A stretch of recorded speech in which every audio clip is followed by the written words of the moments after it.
Press conference में बिलावल साहब ने कहा था क्योंकि मैं कलअदम तंजीमों के खिलाफ बोलता हूं इसलिए हमारे खिलाफ ये सारी कार्रवाइयां हो रही हैं। सो सदारती निजाम हो, कलअदम तंजीमें, 18वीं तरमीम, ये तमाम खतरात हैं जिसकी तरफ पीपल्स पार्टी इशारा करती है। जब भी जब से ये JIT का केस शुरू हुआ। कायरा साहब मेरे साथ लाइन में मौजूद है। कायरा साहब अस्सलाम वालेकुम। जी वालेकुम अस्सलाम। कायरा साहब, ये आज इमरान खान साहब की आपने गुफ्तगू सुनी होगी, सीनियर साथियों से उन्होंने गुफ्तगू की है। उन्होंने कहा बिलावल भुट्टो साहब खौफजदा हैं इसलिए रो रहे हैं, ना ब्लैकमेलिंग चलेगी ना NRO होगा, ये सब जाती चोरी छुपाने के लिए इकट्ठे हो रहे हैं। कायरा साहब, इमरान खान साहब की बात अब नॉन सीरियस हो गई है। काशिफ साहब, मेरे ख्याल है कोई सीरियस गुफ्तगू कर ले, क्योंकि NRO के ऊपर तो हम बहुत पूछ चुके हैं। सारी जमातें, मीडिया पिछले 8-7 महीने से पूछ रहे हैं कि बता दें हुजूर आपसे किसने NRO मांगा है और कौन आपसे रिलीफ मांग रहा है। बार बार हम कह रहे हैं कि हम कोई रिलीफ नहीं चाहते। और जो ये तबसरा है कि बिलावल भुट्टो जरदारी साहब अब उनके खिलाफ केसेस खुल गए हैं, अब फलान हो गया तो उनको याद आ गया है 18वीं तरमीम और NFC और फलाना। गुजारिश ये है काशिफ साहब के जो बात मैं कहने लगा हूं ना, ये आपने सर्टिफाई करनी है कि अगर बात गलत है तो मैं मुर्दे इल्जाम हूंगा और मैं आपकी बात को मान के उठूंगा यहाँ। और वो ये है कि जब मियां नवाज शरीफ की गवर्नमेंट हमारे बाद आई तो बहुत सारे इश्यूज पे हमने कहा कि मियां साहब आप 18वीं तरमीम को रोल बैक करने के दरपे हुए पड़े हैं। आप एजुकेशन के ऊपर, हेल्थ के ऊपर, सेनेट में, कौमी असेंबली में हमारे बाकायदा तकरीरें मौजूद हैं, रेजोल्यूशन मौजूद है कि हम आपको ये काम नहीं करने देंगे। और आप सूबाई खुद मुख्तारी का जो हमने डेवोल्यूशन किया है आप उसके ऊपर हाथ डालने की कोशिश कर रहे हैं और हम ये नहीं करने देंगे। हमने नैब कवानीन का अपने दौर में भी और मियां नवाज शरीफ साहब के भी दौर में उनके ऊपर एतराज फाइल किए, बार बार एतराज करते रहे, मीडिया में भी करते रहे।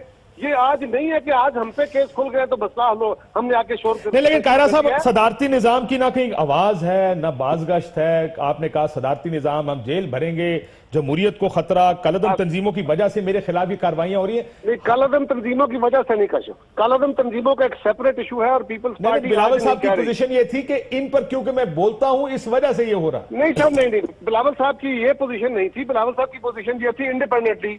उन्होंने कहा कि ये उनको इस तरह प्रोटेक्ट किया जा रहा है कि कहीं वो काबू ना आ जाए। वो तराजन में बात और थी और ये बात अपनी जगह। हमारा नैरेटिव आज नहीं है, वैसे पुराना है, बीबी शहीद के दौर से है और है भी ठीक। इस पर तो आपकी बैकिंग भी बड़ी है। ये नैरेटिव जो कलअदम तंजीमों वाला आपका है, ये नैरेटिव भी ठीक है, होना भी यही चाहिए। आज हो गया या तो पीपल्स पार्टी ने, लेकिन सर तंजीमों के बारे में बात, जरदारी साहब ने पहली तकरीर में गवर्नमेंट को कहा 5 साल पूरे करें, हम आपके साथ।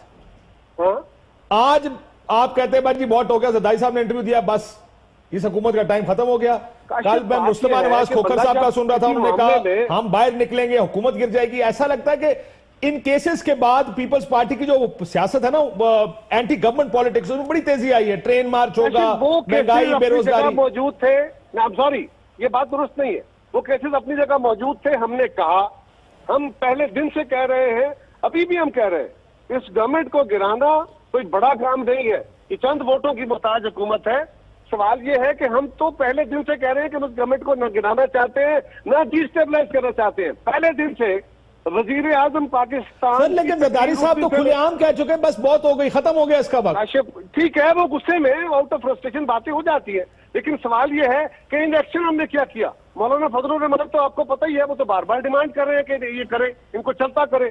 हमने तो उनको उसका कोई इशारा नहीं दिया। बहुत सारी अब इनके 7 वोटों का या 6 वोटों का टोटल फर्क है। लेकिन मेरा सवाल यह है कि हमने कौन से मौके पे, किस वजह पे हमने गवर्नमेंट को डेडलॉक में लाना चाहा। अगर हुकूमत सर, लेकिन इमरान खान साहब क्या कह रहे हैं, मैं सिर्फ आपको बता रहा हूँ प्राइम मिनिस्टर साहब क्या कह रहे हैं। वो कहते हैं जाती चोरी छुपाने के लिए इकट्ठा हो। छोटी बात अपनी मुकम्मल कर लेने से मुझे जी अर्ज यह है कि वजीर आजम साहब पहले दिन से लेके आज तक, अगर वो चोर डाकू मैं नहीं छोड़ूंगा, मैं नहीं करूंगा, एक भी मौका अगर आप मुझे बता दें कि वजीर आजम ने कोई रिकंसिलेटर किया हो कि आओ जी मुल्क के मसाइल को लेकर आगे चलते हैं, ठीक है, अकाउंटेबिलिटी भी होगी, ये भी होगा।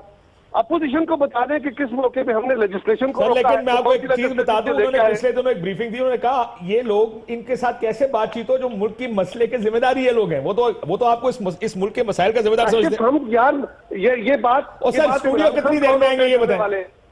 क्या बाकी सियासी जमातें जो है वो आवाम का मैंडेट नहीं लेके आई? बिल्कुल लेके आए। क्या इमरान खान से मैंडेट लेके आए हैं?